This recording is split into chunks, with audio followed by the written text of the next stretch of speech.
먼저 성경 말씀 이사야서 55장 8절에서 9절 말씀입니다. 같이 한 목소리로 읽겠습니다. 시작.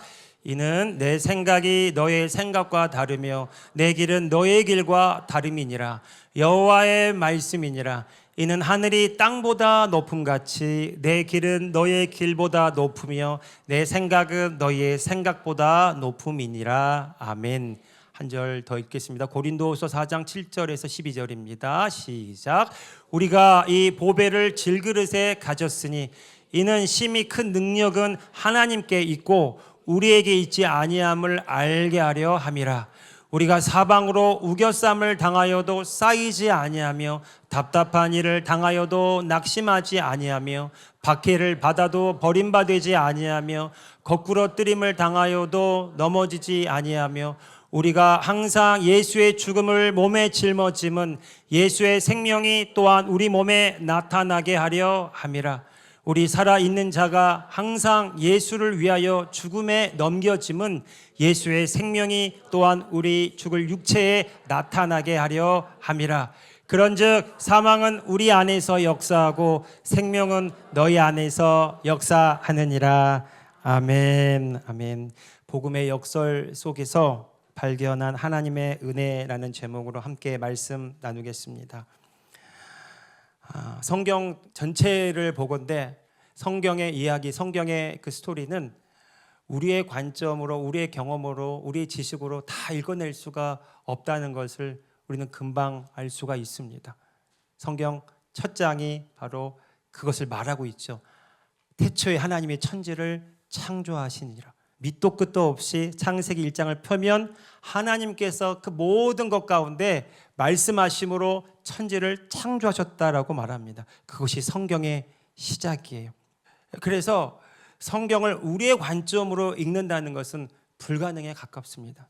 이 성경의 이야기를 내 관점이 아니라 하나님의 시각으로 바라볼 때, 하나님의 관점으로 바라볼 때만 우리가 이 성경을 하나님의 스토리로 또 하나님의 말씀으로 경험할 수가 있어요. 이처럼 성경 곳곳에는 우리가 이해할 수 없는, 상식으로 받아들여질 수 없는, 납득할 수 없는 그런 역설적인 이야기들이 참 많이 나옵니다. 이 역설이라는 뜻이 논리적으로 맞지 않아 보이고 상식적으로는 납득이 가지 않지만, 그런데 바로 그 역설 안에 깊은 진리가 있고 그 깊은 진리를 통해서 성경은 우리에게 하나님을 만날 수 있다고 가르쳐주고 있습니다. 여러분, 우리가 하나님을 이해한다, 이 말은 결코 맞지 않은 말이에요. 그러나 우리가 하나님을 체험할 때 비로소 우리는 하나님이 어떤 분인가를 알아가기를 시작합니다. 우리가 눈으로 보는 것과 하나님이 우리를 바라보시는 관점이 얼마나 다른가. 이사야서 55장 8절 9절 방금 읽은 본문 말씀처럼 성경은 우리에게 그 차이를 이야기하고 있어요. 여호와의 말씀에 내 생각, 하나님의 생각은 너의 생각과 다르다. 나의 길은 너희가 보고 있는 그 길과 다르다. 이렇게 말하고 있어요. 뿐만 아니라 이 차이가 하늘이 땅보다 높음같이 그 차이가 내 길이 너희 길보다 높고 내 생각이 너희 생각보다 높다라고 말하는 거죠. 시적인 표현인데 그만큼 하나님과 우리 사이에 그 간격이 그만큼 다다를 수 없을 만큼의 차이라는 것입니다. 그래서 우리가 때때로 우리의 경험이나 지식으로 하나님을 이해해 보려고 하고 이 말씀을 또 읽으면서 내 지식과 경험으로 이 말씀을 적용하고 또 살아보려고 하지만 번번이 실패할 수밖에 없어요. 또한 여러분, 삶의 여러 가지 어려운 문제들을 만나고 또 그것을 해결하기 위해서 기도하고 하나님을 찾고 부르짖지만 때때로 내가 원하는 대로, 내가 바라고 또 기도하는 대로 되지 않을 때 때로는 하나님이 굉장히 멀게 느껴지고요, 하나님이 나를 사랑하지 않는 것처럼 여겨지기도 하고요, 내 안에 나도 알 수 없는 원망과 불평과 분노가 또 억울함까지도 올라오는 것들을 우리가 종종 경험할 수 있습니다. 여러분, 요즘 교회에서 정말 그 주의해야 될 이단들이 득세한다는 사실을 제가 얼마 전에 들은 적이 있어요. 원불교가 이 교회 안에 들어온다는 거예요. 예. 원망과 불평의 종교. 예. 정말 우리가 하나님을 향하여 사랑한다고 고백하지만 동일하게 하나님을 향하여 불편한 감정을 가질 때가 제 스스로를 보니까 참 많이 있어요. 갑자기 나도 모르게 화가 나기도 하고 하나님께 짜증이 나기도 하고. 여러분은 어떠셨나요? 여러분, 그런데 중요한 것은 성경은 하나님은 사랑이라고 말씀하시고 하나님은 전지하시고 전능하시다고 말씀하시고 하나님은 우리를 창조하셨다고 말씀하시고 하나님은 우리를 향한 선한 계획과 놀랍고 위대하신 뜻을 가지고 계시다고 말씀하시고 그분은 지금도 우리와 함께하고 계시다라고 말씀하는 겁니다. 여러분, 신앙생활은 하나님을 이해하는 것이 아니라 그 하나님을 만나는 데 있습니다. 그 하나님과 함께 살아가는 데 있어요. 그래서 요한계시록에 보면 예수님께서 내가 문 밖에 서서 두드리노니 내 음성을 듣고 문을 열면 그는 나와 함께 먹고 마시며 함께 살게 될 것이다. 여러분, 진짜 신앙생활은 주님과 함께 밥 먹는 것입니다. 주님과 함께 사는 것입니다. 주님과 함께 잠자는 것이고 주님과 함께 길을 걷는 것이고 주님과 함께 일하는 것입니다. 여러분, 그 하나님이 체험되는 순간 성경은 살아서 역사하는 생명이 되는 것이죠. 여러분, 오늘 이 시간도 내가 주체가 되어서 이 말씀을 이해하고 판단하고 해석하고 적용하려고 애쓰는 그 수고를 멈추시기를 바랍니다. 그 대신에 여러분, 하나님의 말씀이 내 심중에 심겨졌습니다. 그래서 아멘 하시기 바랍니다. 하나님의 말씀대로 내가 새롭게 변화되었습니다. 그래서 아멘이 터져 나오기 바랍니다. 하나님의 말씀이 나를 살리고 있습니다. 그래서 할렐루야가 터져 나오는 오늘 저와 여러분 되었음을 예수 그리스도의 이름으로 선포합니다. 여러분, 복음은 말씀은 오늘 저와 여러분의 삶을 새롭게 하고 구원하고 하나님의 뜻을 이루기 위해 주어졌다는 사실이에요. 그리고 이 말씀을 주신 이유는 이 말씀을 통해서 하나님과 교제하고 하나님을 만나라고 하는 것이죠. 그러나 하나님의 말씀이 아무리 부어져도 내 경험과 내 지식과 이전의 사고의 틀을 가지고 이 말씀을 듣고 해석하려고 하면 하나님을 만날 수가 없어요. 그래서 하나님은 오늘 저와 여러분의 삶을 때로는 흔들기도 하시고 때로는 알 수 없는 길로 이끌어 가시면서 우리의 틀을 깨시고 새롭게 만드신 작업들을 하실 때가 있습니다. 성경에 보면 하나님께서 바로 그와 같은 일을 행한 아주 유명한 장면이 있죠. 바로 이스라엘 백성들이 출애굽했던 사건입니다. 잠깐 성경 이야기를 하면 이집트에서 이스라엘 백성들이 400에서 430년간 종살이를 했다는 구절이 나옵니다. 노예로 살았어요. 대대로 애굽 땅의 노예로 살아왔습니다. 그런데 어느 날 하나님께서 모세를 지명하시고 부르셔서 이스라엘 백성들을 그 애굽 땅에서 구원해 내시죠. 그리고 홍해를 가르시는 위대한 기적을 보여주시고 하늘의 만나를 내려주시는 전적인 은혜를 체험하게 하십니다.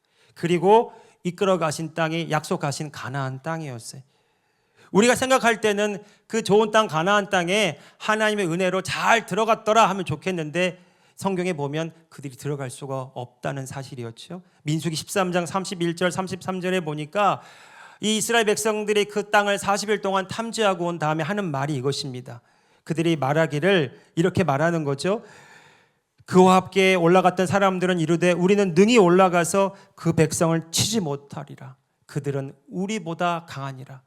그리고 그 사람들이 말하기를 그 정탐한 땅을 악평하기 시작합니다. 하나님이 약속하신 땅이고 젖과 꿀이 흐르는 땅이라고 그 말씀을 듣고 그 약속을 듣고 갔음에도 불구하고 그들의 경험으로 그 땅을 보니까 그들은 자신의 경험대로 말할 수밖에 없어요. 자신의 시각대로 말할 수밖에 없어요. 그래서 하는 말이 그 거주민들을 삼키는 땅이라고 말하고요.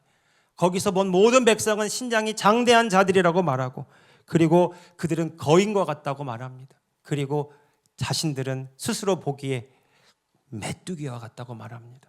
그리고 그들이 봤을 때도 우리가 과연 그랬을 것이라고 말하는 거죠. 그렇게 이들이 말할 때 온 이스라엘 백성들이 다 절망에 빠지고 맙니다. 그리고 결론을 내리죠. 다시 애굽 땅으로 돌아가자. 그래도 400년간 종살이 했던 그 땅은 먹고는 살 수 있었는데 그 땅으로 돌아가자고 선언하는 것입니다. 그리고 이스라엘 백성들이 온 회중이 밤새도록 통곡하면서 우리가 다 죽게 되었다고 절망에 빠지고 말았어요. 여러분, 무엇이 문제였을까요? 하나님의 말씀은 신실하시고 하나님은 그 말씀을 이루시기 원하셨지만 그들이 그 말씀을 들었음에도 불구하고 그 말씀대로 그 땅을 보는 것이 아니라 자신들이 400년간 종살이했던 그 노예의 생각과 그 노예의 의식으로 이 땅을 바라볼 때 그들은 초라하기 짝이 없었다는 것입니다. 그래서 그들은 다시 광야로 돌아갈 수밖에 없었고요. 40년 동안 광야를 헤매는 동안 그 광야 1세대는 다 죽고요. 그리고 광야에서 태어나고 자란 2세대들이 준비되었어요. 그리고 하나님께서 다시금 여호수아를 지명하셔서 두 번째 다시금 가나안 땅에 들어가라고 말씀하시죠.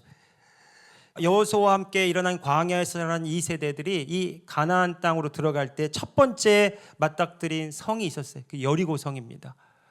근데 그 1930년대에 이 고고학자 한 사람이 이 땅을 탐지하고 나서 내린 결론이 있는데, 이 여리고 성이 어떤 규모의 성이었냐면 이중 성벽으로 돼 있었다는 거예요.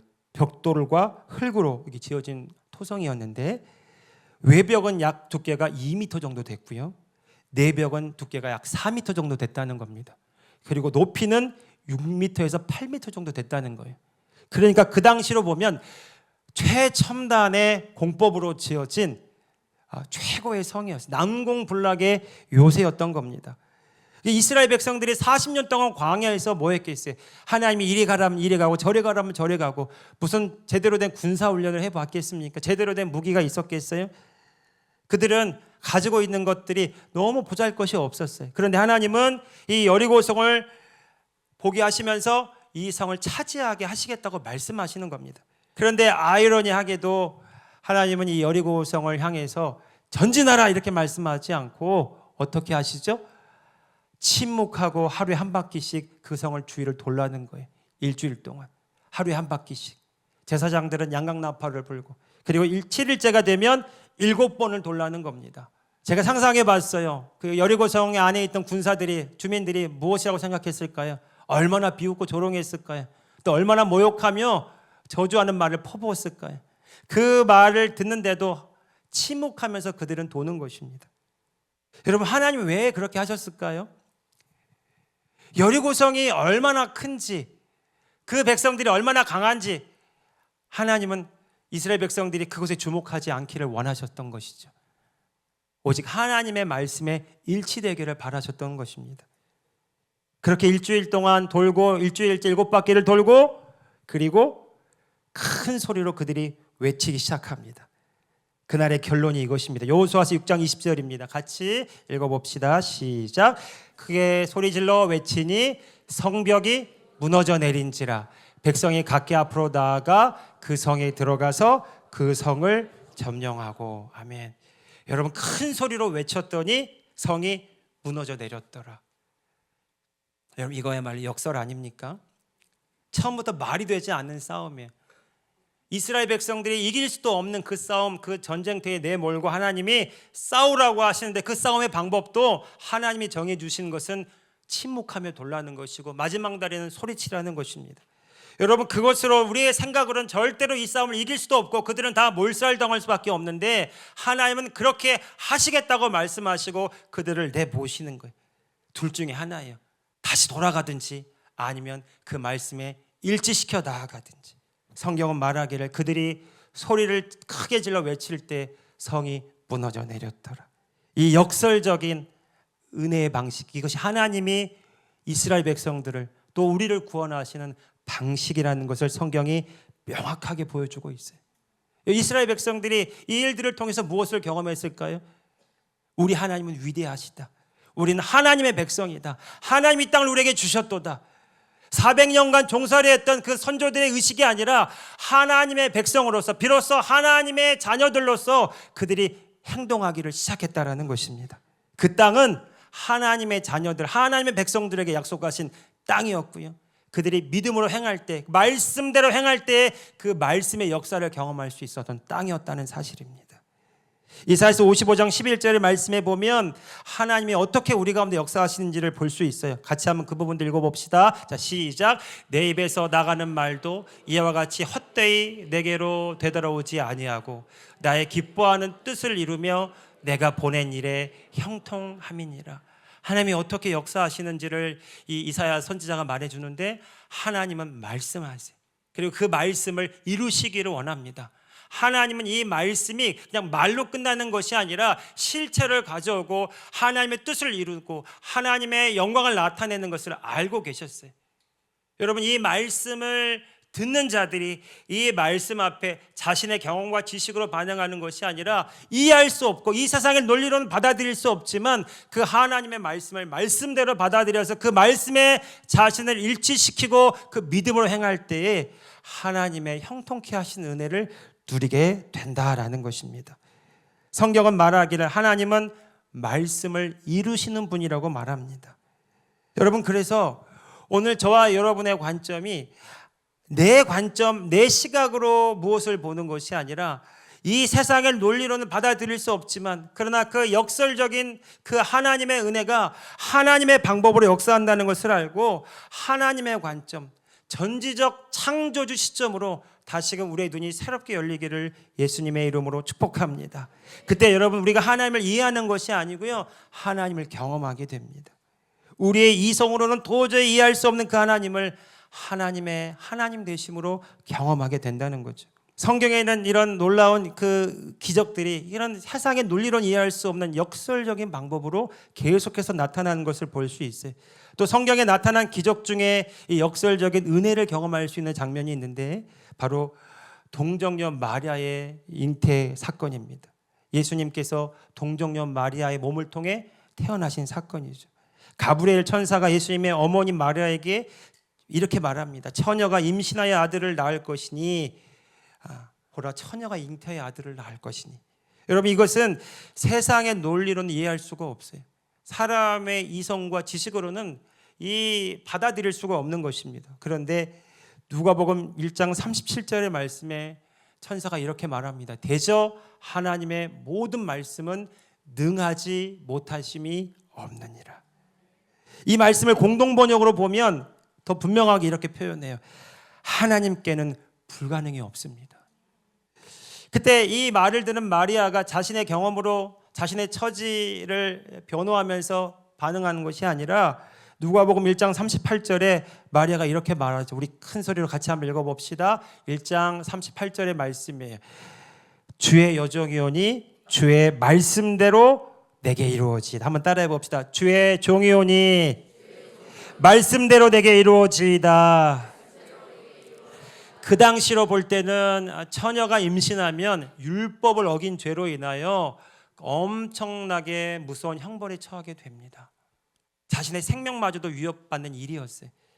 그런데 자신은 약혼한 자로서 절대로 일어날 수 없는 그 일들을 천사가 전해준 하나님의 말씀을 듣고 자신을 온전히 의탁하는 일들이 일어나요.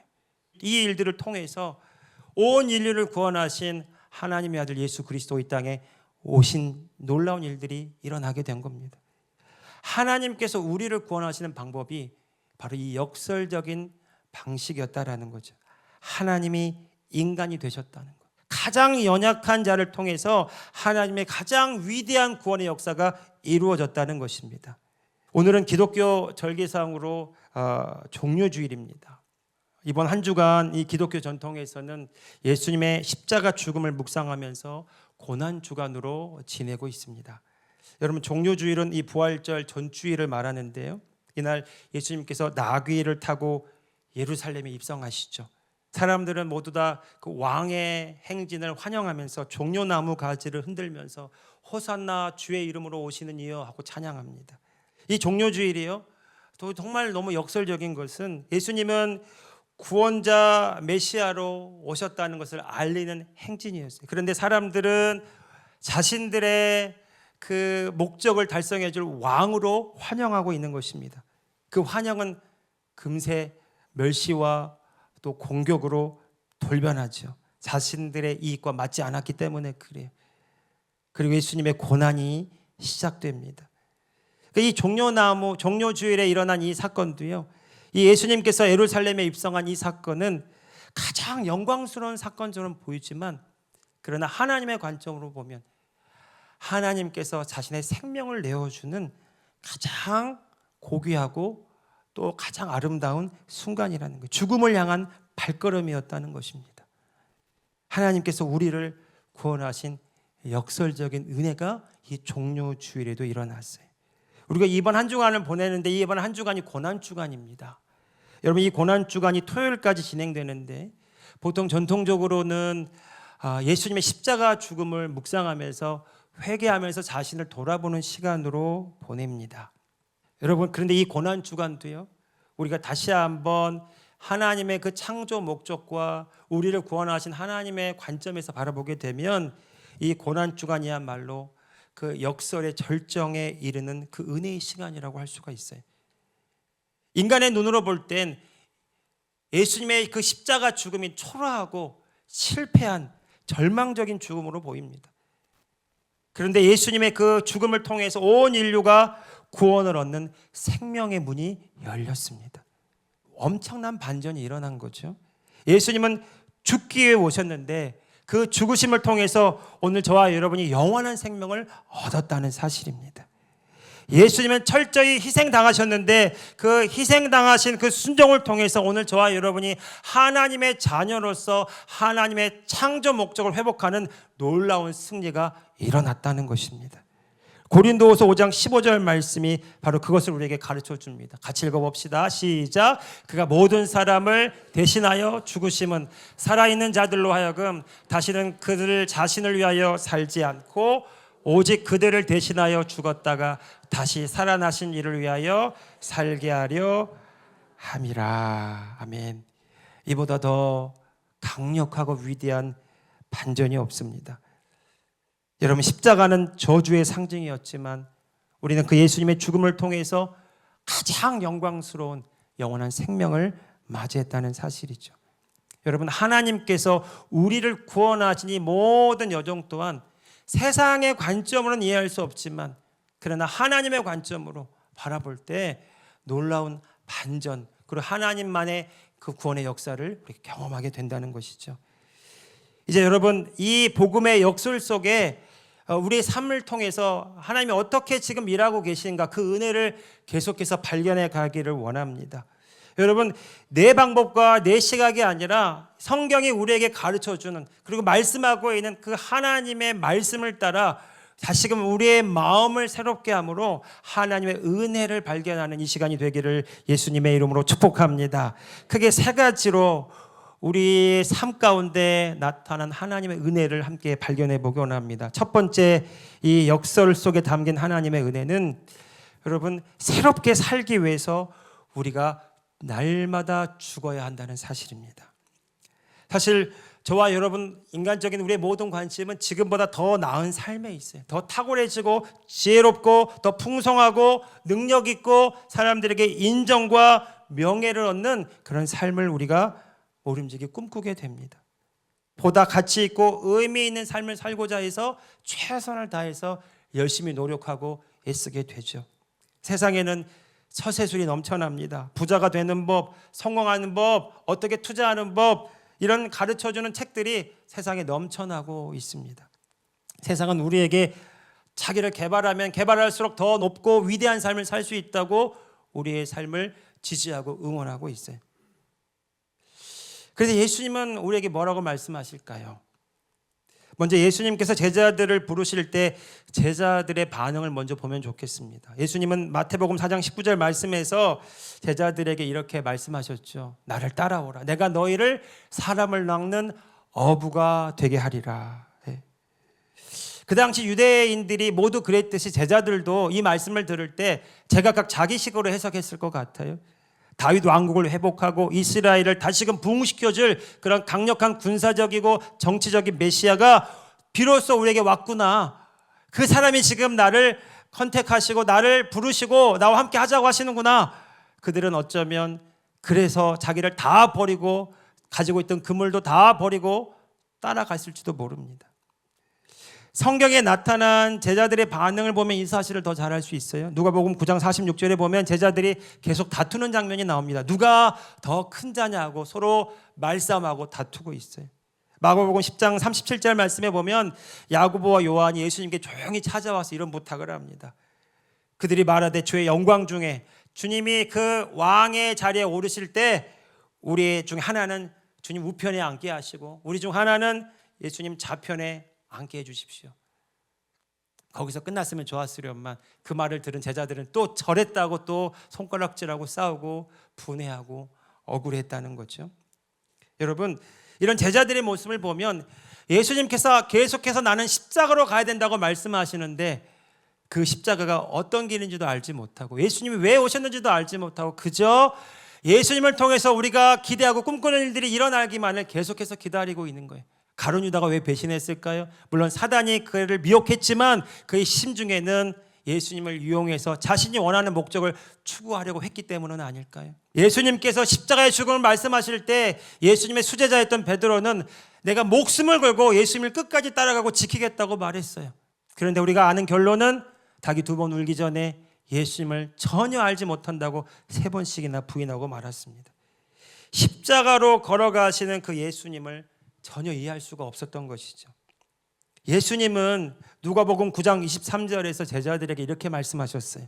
아무든지 나를 따라오려거든 자기를 부인하고 날마다 자기 십자가를 지고 나를 따를 것이니라. 여러분, 예수님은 제자들이 따라올 수 없다는 것도 알고 계셨어요. 그런데도 불구하고 누가복음 9장 23절에서 아무든지 나를 따라오려거든 자기를 부인하고 날마다 자기 십자가를 지고 나를 따를 것이니라 라고 말씀하셨다면, 날마다 자기 십자가를 진다는 이 표현은 그 당시로는 도저히 이해할 수가 없는 표현이에요. 그런데 예수님께서 하시는 그 말씀의 대상은 바로 오늘 저와 여러분이라는 사실이에요. 왜냐하면 예수님은 이 땅에 오신 목적이 십자가의 죽음을 넘어서 부활을 하시고 그 부활을 넘어서 약속하신 성령님을 보내주시고 이 땅에 우리 가운데 하나님의 나라가 임하도록 하기 위해 오셨다는 사실이에요. 하나님의 나라가 임한 하나님의 자녀들이 정말로 예수님을 쫓는 자, 예수님이 사신 삶도 살고 그보다 더 큰 일도 사는 그런 하나님의 자녀의 삶을 살아가려면 어떻게 해야 되는가를 말씀하셨다는 사실입니다. 여러분, 이 자기 부인과 자기 십자가를 지는 것을 잘못 이해하면 내가 더 많이 참아야 되고 내가 더 많이 인내해야 되고 내가 많이 더 희생해야 되고 내 권리를 포기해야 하는 정도로 해석할 수밖에 없어요. 그런데 예수님의 이 말씀을 하나님의 나라가 임한 그 하나님의 나라 관점으로 해석하면 오늘 저와 여러분은 우리의 영혼 몸이 하나님의 영이 임하심으로 법적으로 구원받은 하나님의 자녀가 되었어요. 그러나 현실적으로는 영만 구원받았고 우리의 혼과 몸은 이제 날마다 자기를 부인하는 믿음의 선한 싸움을 해 나가야 된다는 것입니다. 그리고 우리의 혼이 생각과 감정에서 벗어나서 그리스도 안에 거하는 그 혼의 구원의 여정을 시작해야 된다는 것이. 그리고 그 예수 그리스도 안에서 날마다 주님을 바라볼 때마다 더 그 깊은 생명 안으로 그 영광 안으로 주님을 더 깊이 알아감으로 주님을 나타내는 삶을 살아가게 되는 것입니다. 예수님은 바로 그 하나님의 나라의 삶으로 저와 여러분을 초대하기 위해서 이 말씀을 하셨습니다. 아무든지 나를 따라오려거든 자기를 부인하고 자기 십자가를 지고 나를 따를 것이니라. 그런데 핵심이 날마다에 있어요. 날마다. 여러분, 이 복음의 이 역설적인 은혜를 깨달은 사도 바울은 자신의 자랑거리가 바뀌었어요. 내가 베냐민 지파에 태어났고 가말리엘 문화에서 최고의 학문을 배웠고 내가 로마 시민권자고 내가 얼마나 최선을 다해서 율법의 특심이었던가, 그것이 자랑이 아니게 되었어요. 예수님을 알면 알수록 예수 그리스도를 아는 지식이 가장 귀하기 때문에 그 모든 것들을 배설물로 여길 수 있었던 그런 은혜의 삶을 살아갔다는 것입니다. 그리고 그의 자랑거리가 바뀌었어요. 그는 날마다 죽노라. 이것이 그리스도 예수 안에서 자신의 자랑거리가 되었다는 사실입니다. 왜 내가 죽는 것이 자랑일까요? 그 거짓자, 내 생각과 감정에서 벗어나서 내가 그리스도 안에 거할 때마다 내가 누구인지를 분명하게 알게 되는 거예요. 내 안에 계신 분이 어떤 분인지를 분명하게 알게 되는 것입니다. 내 힘과 능력으로 사는 것이 아니라 그분의 힘과 그분의 능력과 그분의 지혜로 사는 그 하나님의 자녀의 삶이 가장 귀하다는 것을 알았기 때문에, 하나님께서 나에게 이루신 놀라운 구원의 은혜가 얼마나 큰지를 알았기 때문에 이 세상 그 무엇과도 비교할 수 없는 예수 그리스도가 자신에게 가장 귀한 존재가 되었고요. 나는 날마다 그리스도 안에서 죽노라, 이 삶이 가장 영광스러운 승리의 삶이 되었다는 사실입니다. 사랑하는 성도 여러분, 무엇이 진정한 겸손일까요? 내 모든 지혜와 능력이 내가 아니라 하나님으로부터 온다는 사실을 알고 전적으로 그분께 의탁하고 의존하는 삶, 그것이 날마다 죽고 그리스도 안에서 주님을 나타내는 삶인 줄로 믿습니다. 그 삶을 살아가는 사람이 자신을 주장할 수가 없어요. 자신의 능력과 자신의 연약함과 자신의 가진 것을 가지고 무엇을 하려고 하지 않습니다. 이 모든 일의 시작과 끝이 하나님께 있다는 사실이에요. 할렐루야. 예. 어제 저희 교회 우리 리더십들과 함께 특별한 시간을 가졌어요. 그레이스 코칭이라고 하는 코칭 리더십 훈련을 처음으로 받기 시작했습니다. 제가 바라기는 우리 교회 모든 성도님들이 코칭 훈련을 통해서 자신의 존재를 새롭게 할 뿐만 아니라 많은 사람들을 섬기고 하나님의 자녀로 세우는 그런 통로가 되기를 바랍니다. 그래서 먼저 저희가 받았어요. 그리고 우리 모든 성도님들과 함께 공유하기를 원합니다. 그래서 어제 첫 시간을 가졌는데 하나님이 첫 시간 기도하는데 제 마음에 크게 주신 감동이 있었어요. 그레이스 코칭, 이 크리스찬 코칭인데 하나님의 나라 복음으로 하나님의 자녀를 세우는 전 세계 유일무이한 코칭 리더십 훈련이에요. 이것이 HTM에서 시작되었습니다. 근데 하나님 제 마음에 주신 감동이 이것이었어요. 이것은 사람의 시작이 아니라 하나님의 시작이라는 거예요. 뿐만 아니라 이것은 단순히 이 센터나 이 교회는 한국의 땅에만 있는 것이 아니라 하나님이 제 마음에 주신 것은 열방을 섬기는 그레이스 코칭이 될 것이다. 그렇게 말씀하셨어요. 전 세계에 흩어진 한인 디아스포라들이 한국 땅에 와서 이 그레이스 코칭을 통해서 하나님의 나라를 보게 될 것이다. 열방을 섬기는 그레이스 코칭이 될 것이다. 제가 알 수 없는 말들을 계속 선포하게 되더라고요. 그래서 그 코칭을 강의하는 우리 윤성희 집사님이 계시는데 나중에 이 기도를 받고 울면서 간증하는데 36년 전에 하나님이 그분에게 주신 감동이 이것이었다는 거예요. 열방을 섬기는 거. 하나님은 30년 후에 어제 그 말씀을 다시금 확증시켜 주셨어요. 그렇게 말해놓고 다시 한번 저를 돌아봤어요. 이제 막 겨우 7명 가지고 시작했는데 열방을 섬긴다니. 내 관점으로는 말할 수 없는 말이에요. 그런데 그 순간 하나님이 저를 사로잡는 순간 제 말이 아니라 하나님의 감동된 말이 나아갈 때 담대하게 선포할 수밖에 없었어요. 그것입니다. 여러분, 내가 없어지는 순간 하나님이 나타나기를 시작해요. 그것이 사도 바울의 고백이었습니다. 나는 날마다 죽노라. 그래서 어땠다는 거죠? 하나님이 역사하시기 시작했다는 겁니다. 내가 바랄 수도 할 수도 없는 그 일들을 하나님이 행해 가시고 앞서 가시고 이뤄 가시는 그 놀라운 삶으로 우리를 초대하시는데 그 삶은 아무든지 자기를 부인하고 자기 십자가를 지고 그리스도 안에 거할 때 이루어진다고 주님이 말씀하시는 겁니다. 그래서 여러분, 아무든지 나를 따라오려거든 자기를 부인하고 자기 십자가를 지고 나를 쫓을 것이니라. 이것은 하나님 나라로 우리를 초대하신 위대한 주님의 초청이라는 사실을 기억하시기 바랍니다. 하나님은 오늘 저와 여러분을 자녀 삼으셔서 그 하나님의 일에 동참시키시고 하나님의 나라를 보여주는 자로 이 땅에 우리를 불러주셨습니다.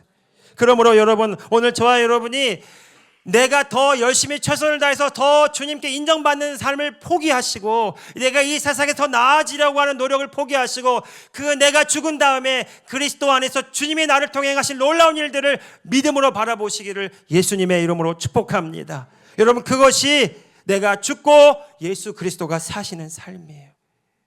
이것이 바로 우리가 경험하는 하나님 나라의 역설적인 은혜입니다. 성경에 보면 이와 비슷한 예수님의 초대가 또 한 번 나와요. 마태복음 11장 28절에서 30절 말씀입니다. 예수님께서 이렇게 우리에게 말씀하셨어요. 같이 읽어봅시다. 시작. 수고하고 무거운 짐진 자들아 다 내게로 오라. 내가 너희를 쉬게 하리라. 나는 마음이 온유하고 겸손하니 나의 멍에를 메고 내게 배우라. 그리하면 너희 마음이 쉼을 얻으리니 이는 내 멍에는 쉽고 내 짐은 가벼움이라 하시니라. 이것도 역설입니다. 수고하고 무거운 짐진 자들에게 쉬게 해주겠다고 말씀하시는 그 예수님은 예수님의 멍에를 매라는 거죠. 유대인 당시에 예수님께서 그 당시에 풍습이 이겁니다. 그 당시 농경 문화 속에서 이 새끼 소가 어미 소를 따라서 일 배우라고 이렇게 했다는 거예요. 예수님이 이걸 보시면서 하시는 말씀입니다. 이걸 비유로 드시면서 예수님이 어미 소가 되시는 거죠. 그런데 여러분, 저 사진을 보면 누가 짐을 다 짊어지는 거예요? 어미소가 다 짐을 짊어지고 있어요. 그리고 이 새끼소는 그냥 그 멍에 옆에 나란히 붙어서 가기만 하면 되는 거예요. 예수님께서 우리를 이렇게 초대하시는 겁니다. 예수님께서 무거운 짐, 죄의 짐, 저주의 짐을 다 짊어지시고 그 몸에 담당하시고 다 이루신 후에 그 은혜 안으로 우리를 초대하시는 거예요. 여러분, 그 은혜 안으로 들어오려면 내가 죽어야 되는 거예요. 내가 십자가와 부활의 연합함으로 인하여 그리스도 안에 거할 때 그 하나님의 은혜를 누릴 수 있다는 사실입니다. 여러분, 이 멍에는 다른 말로는 예수님의 십자가를 의미한다고 볼 수 있어요. 예수님이 지신 십자가, 내가 함께 지는 것이 아니라 예수님이 다 이루신 그 은혜 안에 내가 들어오는 거예요. 그게 자기를 부인하고 자기 십자가를 지고 그리스도 안에 거하는 삶이라는 것입니다. 여러분, 이때부터 어떤 일이 벌어질까요? 여러분, 이 어미소가 끄는 대로 새끼소는 따라가기만 하면 되는 거예요. 그 모든 삶의 방향이 주님께 속하기 시작하는 것입니다. 사랑하는 성도 여러분, 이 은혜의 삶을 누리기 위해서 날마다 죽고 예수 그리스도를 사는 은혜가 있기를 예수 그리스도 이름으로 축복합니다. 두 번째, 우리 삶 속에 감추인 역설적 은혜가 또 나와요. 이것은 따라합시다. 약할 때 오히려 강하게 됩니다. 이 사회는 강한 자만 살아남을 수 있다, 이런 약육 강식의 논리가 지배하고 있어요.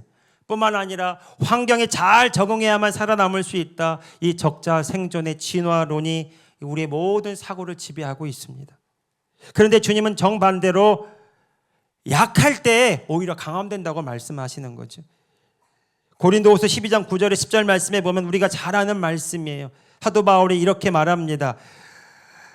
그가 나에게 이르시기를 내 은혜가 내게 족하도다. 이는 내 능력이 약한 데서 온전하여짐이라 하신지라. 그러므로 사도 바울이 도리어 크게 기뻐했다는 거예요. 이 사건은 사도 바울이 자신의 몸에 해결될 수 없는 그 육체의 가시를 가지고 이 육체의 가시 좀 해결해 주면 안 됩니까? 이 어려움 좀 제거해 주면 안 됩니까? 그러면 더 하나님 더 열심히 할 수 있는데요. 그래서 이 문제를 해결해 달라고 기도하는데 3번씩이나 간구하는데 하나님은 전혀 엉뚱하게 그 사도 바울의 기도대로 응답하지 않으시고 이렇게 말씀하시는 거예요. 내 은혜가 내게 족하도다.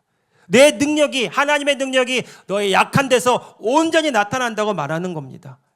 이 사실을 깨달은 사도 바울은 크게 기뻐하기 시작하죠. 왜 기뻐했을까요? 자신의 연약함이 문제가 아니라는 사실을 깨닫기 시작하는 겁니다. 그리고 말합니다. 나의 여러 약한 것들에 대하여 내가 자랑하리니. 왜요? 이는 그리스도의 능력이 내게 온전히 머물게 하려 함이라. 그래서 그가 고백합니다. 내가 그리스도를 위하여 여러 약한 것들과 능력과 궁핍과 박해와 곤고, 이것이 자신에게는 육체의 가시와 같은 것들이었는데, 이것이 문제였는데, 이것 때문에 낙심하고 절망했는데, 아니요, 기뻐하기를 시작합니다. 하나님의 눈이 열리기를 시작합니다. 그 은혜의 눈이 열리기를 시작합니다. 그리고 말합니다. 내가 약한 그때에 강함이라. 할렐루야. 여러분, 오늘 이 역설적인 약함이 강함되게 하신 하나님의 은혜가 저와 여러분에게 체험되었음을 예수 그리스도 이름으로 선포합니다. 무엇이 은혜입니까? 받을 자격이 없는 자에게 값없이 거저주는 그 은혜를 믿음으로 받는 것이 은혜입니다. 여러분, 어떤 사람이 은혜를 받을 수 있을까요? 나에게는 소망이 없지만 주님이 나의 소망 되신다고 믿는 사람, 나에게는 아무런 능력이 없지만 주님이 나의 전부가 되신다고 고백하는 사람, 그 사람이 정말로 겸손하게 엎드릴 수 있는 사람이고요, 주님께 자신을 의탁할 수 있는 사람이에요. 한번 고백해 볼까요? 주님만이 나의 힘이십니다. 주님만이 나의 전부이십니다. 주님만이 나의 생명이십니다. 이것이 우리의 믿음의 고백이라면 이때부터 우리는 자존자의 삶을 사는 것이 아니라 온전하게 주님과 연합하여 의존자의 삶을 살아갈 수가 있어요. 이 사도 바울의 역설적인 삶은 고린도서 4장 7절에서 10절에 더 잘 드러납니다. 우리 7절 말씀 같이 한번 읽어봅시다. 시작. 우리가 이 보배를 질그릇에 가졌으니 이는 심히 큰 능력은 하나님께 있고 우리에게 있지 아니함을 알게 하려 함이라. 우리가 사방으로 우겨쌈을 당하여도 쌓이지 아니하며 답답한 일을 당하여도 낙심하지 아니하며 박해를 받아도 버림받지 아니하며 거꾸러뜨림을 당하여도 망하지 아니하고 우리가 항상 예수의 죽음을 몸에 짊어짐은 예수의 생명이 또한 우리 몸에 나타나게 하려 함이라. 얼마나 역설적인 표현입니까? 질그릇은 깨지기 쉬운데 가장 귀하고 존귀하신 그 영광스러우신 주님이 우리 가운데 찾아오셔서 우리가 깨어짐이 문제 같지만 그 깨어짐을 통해서 하나님의 영광이 더 드러나는 삶을 살아간다는 거예요. 외부의 상황이, 고난이, 환난이, 핍박이, 멸시와 천대가 더 이상 하나님의 영광을 가로막을 수 없다는 사실이에요. 이것 때문에 주님 문제입니다. 이 문제를 해결해 달라고 그는 강구하지 않았어요. 아니요, 내가 깨어짐이 하나님의 영광의 나타남이 되었다라고 말하고 있는 것입니다. 그리고 알게 하시는 거예요. 고린도서 4장 7절에 이는 심히 큰 능력이 하나님께만 있고 우리에게 있지 아니함을 알게 하려 하심이라. 여러분, 하나님께서 이 세상에 하나님의 사람들을 택하실 때 기준이 무엇인지 아십니까? 잘나고 똑똑한 사람이 아니더라고요. 그래서 소망을 얻었습니다. 고린도전서 1장 27절 29절 말씀에 보면 하나님께서 선발하시는 기준을 보십시오. 세상에 미련한 것들을 택하사 지혜 있는 자들을 부끄럽게 하시고, 세상에 여러 약한 것들을 택하사 강한 것들을 부끄럽게 하시며, 하나님께서 세상에 천한 것들과 멸시받는 것들과 없는 것들을 택하사 있는 것들을 폐하려 하시나니 이는 아무 육체도 하나님 앞에서 자랑하지 못하게 하려 하심이라.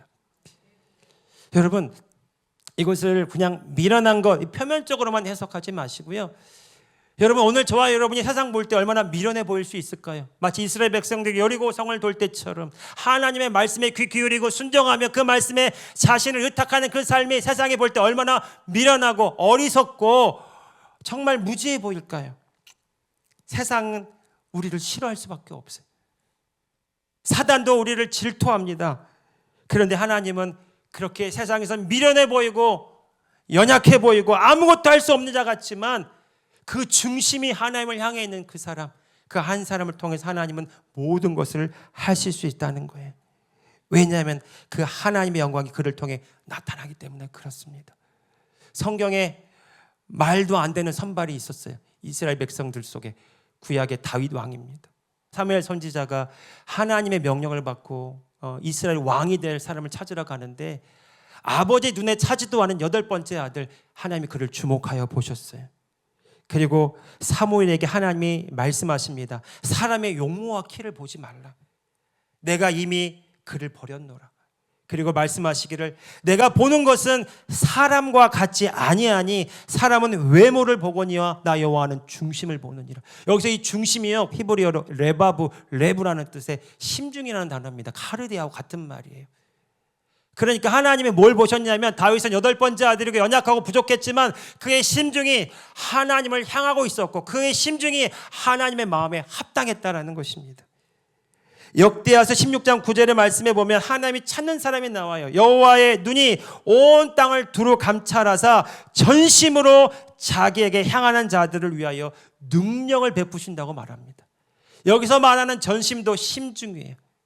그 마음의 중심이 하나님을 향하여 하나님을 구하고 찾는 사람. 여러분, 누가 하나님을 구하고 찾을까요? 하나님밖에 없는 사람 아닐까요? 나의 힘과 방법으로는 아무것도 할 수 없다는 것을 분명하게 깨닫는 사람 아닐까요?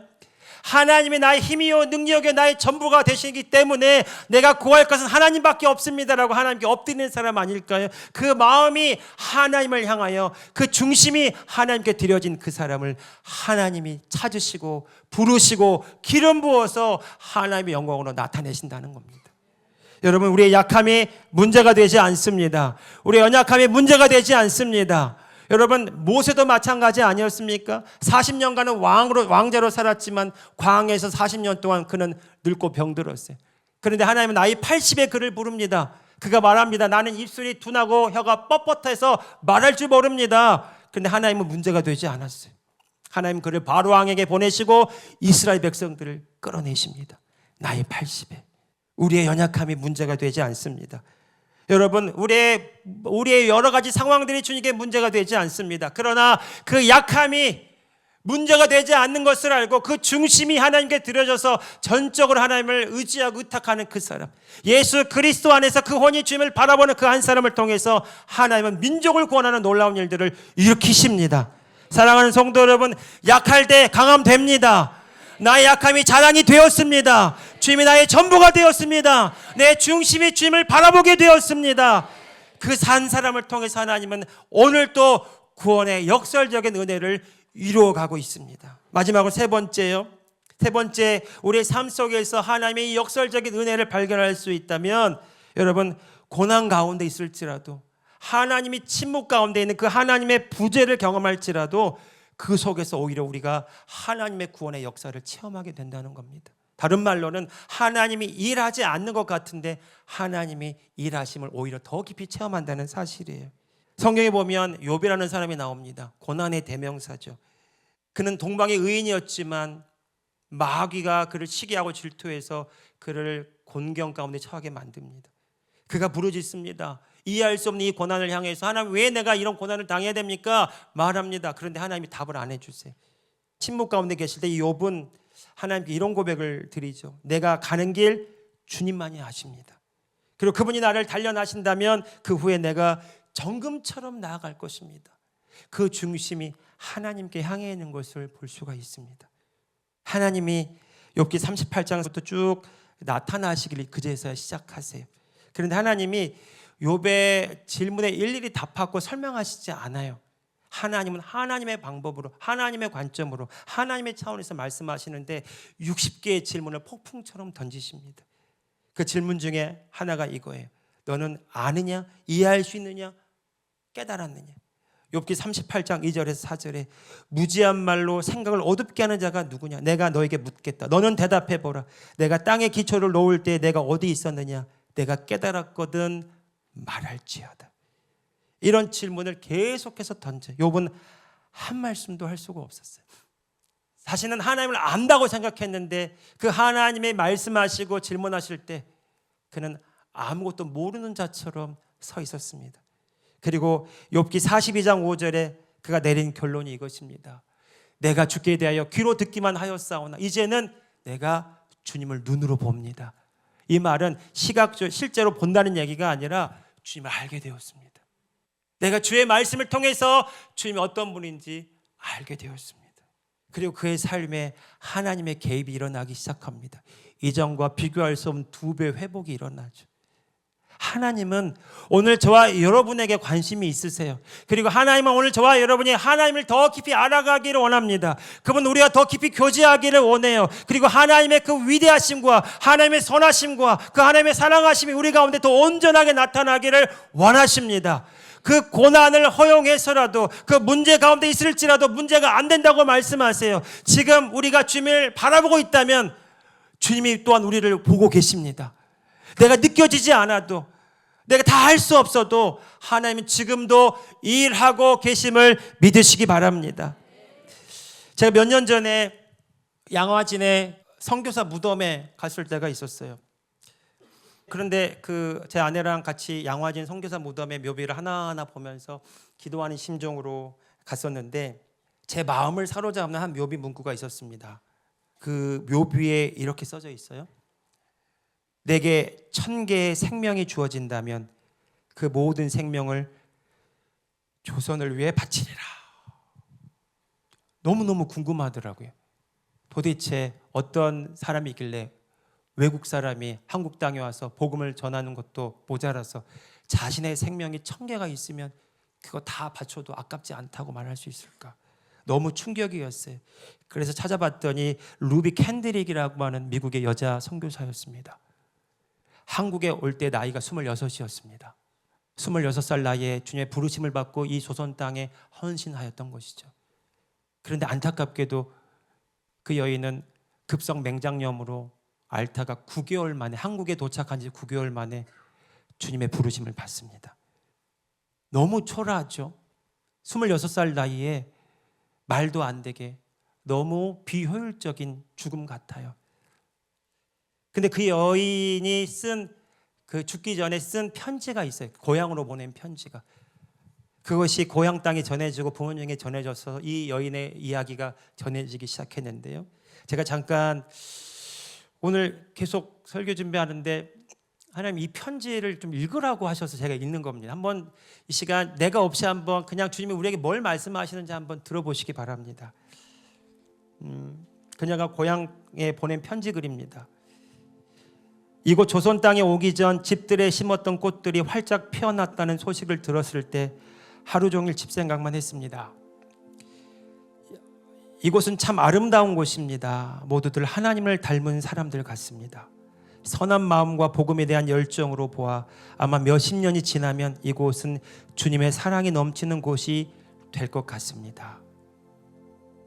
그들 안에 있는 하나님의 사랑 때문에 제가 오히려 위로를 받습니다. 그러나 한편에서는 탄압이 점점 심해지고 있습니다. 그저께는 주님을 영접한 지 일주일도 안 된 서너 명이 끌려가서 순교했고, 토마스 선교사와 제임스 선교사도 순교했습니다. 선교 본부에서는 철수라고 지시했지만 대부분의 선교사들은 그들이 전도한 조선인들과 아직도 숨어서 예배를 드리고 있습니다. 그들은 모두가 순교할 작정인가 봅니다. 어머니, 오늘 밤은 유난히도 고향으로 돌아가고 싶습니다. 외국인을 죽이고 기독교를 증오한다는 소문 때문에 부두에서 저를 끝까지 말리셨던 어머니의 얼굴이 자꾸 제 눈앞에 어른거립니다. 아버지, 어머니, 어쩌면 이 편지가 마지막일 수도 있습니다. 제가 이곳에 오기 전 뒤뜰에 심었던 한 알의 씨앗으로 인해 이제 내년이면 온 동네가 꽃으로 가득하겠죠. 저는 이곳에 작은 씨앗이 되기로 결심했습니다. 제가 씨앗이 되어 이 땅에 묻히게 되었을 때 이미 하나님의 시간이 되면, 아마 하나님의 시간이 되면 조선 땅에는 많은 꽃들이 피고 그들도 여러 나라에서 씨앗이 될 것입니다. 어머니, 저는 이 땅에 저의 심장을 묻겠습니다. 바로 이것은 조선에 대한 제 열정이 아니라 하나님께서 조선을 향한 열정이 저에게 부어주신 열정이라는 것을 알게 되었습니다. 어머니, 아버지, 사랑합니다. 그리고 남긴 글이 내게 1000개의 생명이 주어진다면 그 모든 생명을 이 조선 땅을 위해 바치리라. 이 편지 글이 그 텍사스 지역의 그 부흥의 연합 집회, 이 편지 글이 낭독되었다는 거예요. 이 편지 글을 읽고 이 여인은 죽었지만 수백 명이 넘는 텍사스 지역의 청년들이 조선 땅으로 헌신하는 일들이 일어났습니다. 제가 이 편지 글을 보면서 충격을 받은 것은요, 엄청난 고난과 핍박이에요.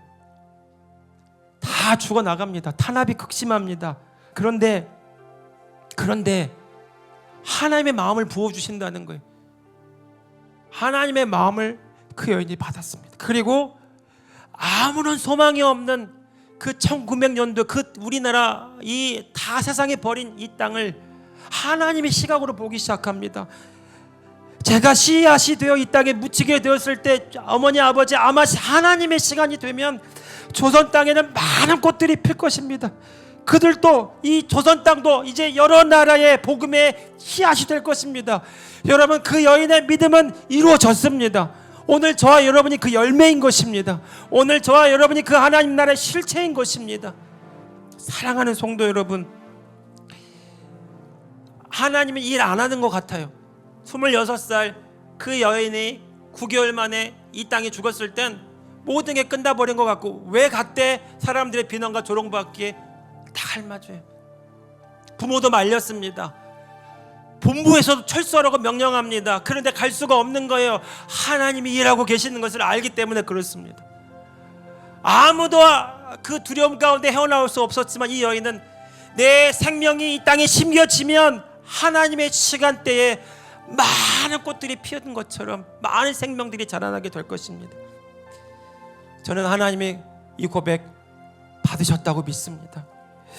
사랑하는 성도 여러분, 오늘 저와 여러분의 삶에 많은 문제들과 어려움이 있습니다. 하나님이 안 하시는 것 같습니다. 지금 내가 너무 비효율적인 것 같고, 내가 여기서 무엇하고 있는지 알지 못한 채 그저 머뭇거리는 그 순간일 수도 있어요. 어디로 가야 되는가, 무엇을 해야 되는가, 주님 막막합니다. 그렇게 말하는 사람도 있을 겁니다. 여러분, 그런데 하나님은 그 시간이 낭비라고 여기지 않고 우리 혼이 그리스도 안에 거하는 하나님의 여정이라고 말씀하시고, 내 아들이 아버지 집으로 돌아오는 시간이라고 말씀하시고, 하나님 아버지의 마음이 그에게 부어지는 시간이라고 말씀하시고, 우리를 향한 하나님의 창조 목적이 이루어지는 시간이라고 말씀하신다면, 오늘 저와 여러분이 이 시간 주님께 다시 한번 우리 자신을 드릴 수 있기를 바랍니다. 사랑하는 성도 여러분, 이번 종료주일 고난주간에 단지 예수님이 십자가 고난만 묵상하는 것이 아니라 십자가와 부활을 넘어서 새 생명을 주신 그 하나님의 은혜로 말미암아 날마다 내가 죽고 그리스도가 살아나는 하나님의 역설적인 은혜의 그 삶을 누리시기를 예수님의 이름으로 축복합니다. 그 하나님을 더 알기를 갈망하고 그 하나님을 더 보기를 원하는 갈망함이 더 커지기를 원합니다. 그리고 그 하나님으로 인하여 기뻐하고 그 하나님으로 인하여 감사하고 그 하나님을 나타내고 싶은 그 뜨거운 갈망함이 우리도 일어나기를 바랍니다. 주님, 저를 드립니다. 하나님의 아름다운 나라의 그 실상들이 주렁주렁 맺히는 그것을 바라보면서 오늘을 기뻐하는 오늘 저와 여러분, 이 역설적인 은혜가, 이 하나님의 은혜가 오늘 저와 여러분 가운데 충만하기를 예수님의 이름으로 축복합니다. 우리 이 시간 함께 눈을 감고 주님께 한 시간 기도하기를 원합니다. 하나님, 오늘 이 시간 주님,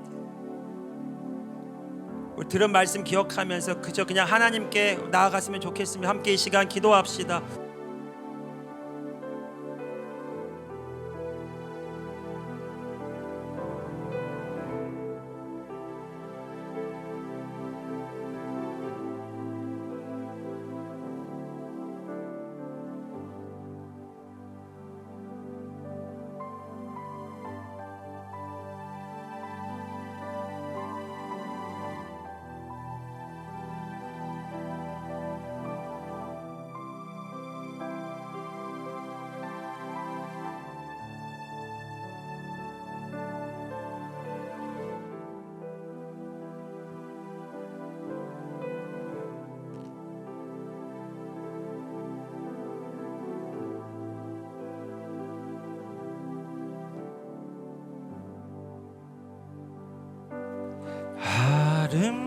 아름다우신